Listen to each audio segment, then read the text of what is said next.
Olá, alunos do quarto ano. Então, hoje vamos continuar com a cadeia alimentar. Na aula passada, eu coloquei os elementos, da cadeia alimentar, os produtores, consumidores e os decompositores. Então, cadeia alimentar. Então, as cadeias alimentares são formadas por produtores, consumidores e os decompositores. Então, os produtores vai ser, no caso aí, sempre o produtor vai ser as plantas, aqueles que produzem seu próprio alimento. Depois vem o consumidor primário, que é aquele que se alimenta da planta. Depois vem o consumidor secundário, que é o que se alimenta, do animal. Depois vai vir o consumidor terciário, que é o terceiro que se alimenta, o terceiro consumidor. E, por último, vem os decompositores, que se alimenta da matéria morta, depois que o animal morre, no caso, as bactérias e os fungos. Então, a principal fonte de energia dos produtores, das plantas, é o sol. Então, é o sol a principal fonte de energia que alimenta as plantas através da fotossíntese.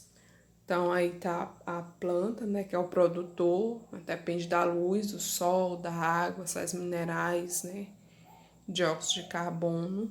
Depois, tem uma outra cadeia, no caso aí, tem um animal que se alimenta da planta. Depois vem outro animal que se alimenta desse animal que se alimentou da planta. Então, os animais que se alimentam de plantas são chamados de herbívoros. Os animais que se alimentam de outros animais são chamados de carnívoros. E por último, vem aí o decompositor, que é o no caso o cogumelo, que é um tipo de fungo. Então, fungos e bactérias são decompositores. Então, aí tá a fonte de energia. Passando aí os consumidores os consumidores se alimentam de produtores e de outros consumidores. Então, os consumidores podem ser herbívoros, quando se alimentam de produtores, como por exemplo a planta. Carnívoro, quando se alimentam de carne de outros animais. E onívoros, alimentação variada, Então, tá aí o exemplo, o esquilo, ele consome plantas ou parte de plantas, então é chamado de herbívoro. O carnívoro consome outros animais, por exemplo, o leão, um carnívoro. O onívoro consome alimentos variados, de origem animal e vegetal. Por exemplo, o urso é um animal onívoro. Aí tá a outra cadeia, com produtor, consumidor primário, consumidor secundário, que é o segundo que come, consumidor terciário, que é o terceiro consumidor, que se alimenta, e no caso aqui tem um consumidor quaternário, que é o quarto a se alimentar.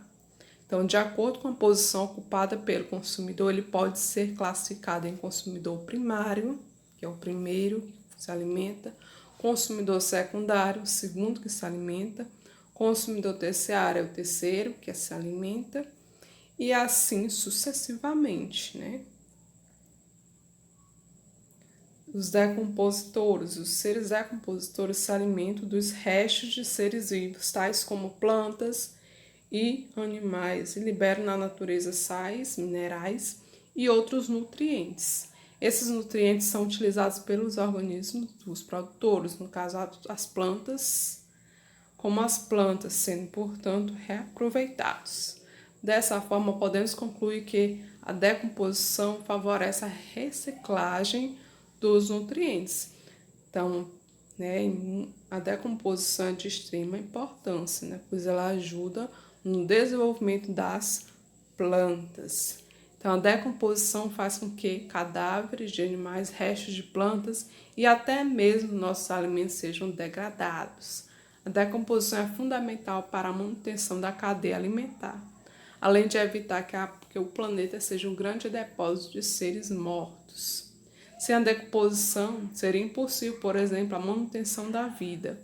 uma vez que alguns nutrientes não retornariam ao meio e os organismos que não conseguiriam obtê-los morreriam. Então, a decomposição é de extrema importância. Então, aí a transferência de energia, né? Lá no início a gente viu que se alimentar, né, é uma transferência de energia.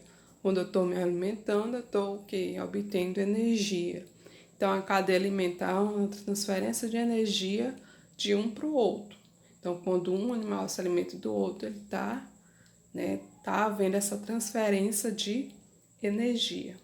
Então, parte da energia obtida pela alimentação é gasta no funcionamento das atividades realizadas pelo ser vivo. Outra parte fica armazenada em seu corpo e é transferida para o próximo consumidor. Na cadeia da figura acima, por exemplo, parte da energia obtida pelo coelho quando se alimenta da planta é gasta no funcionamento do corpo do coelho. Outra parte é armazenada em seu corpo e vai servir de fonte de energia para a lontra. E assim sucessivamente. Ao longo da cadeia, a quantidade de energia diminui. Então, aí está essa transferência de energia de um animal para o outro. E é isso, né? Espero que vocês tenham entendido um pouco aí dessa transferência de energia.